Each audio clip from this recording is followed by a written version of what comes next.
Dating lubak-lubak na daan sa isang barangay sa Manaoag, Pangasinan, inayos at binuksan na sa mga residente at motorista. Silipin sa report.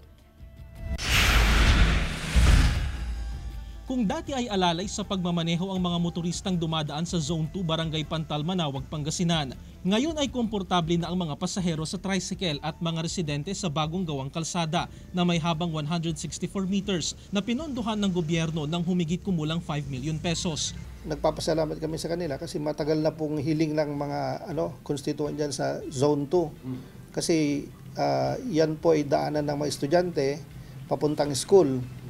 Maalikabok, tapos pag umuulan, naiipon ng tubig.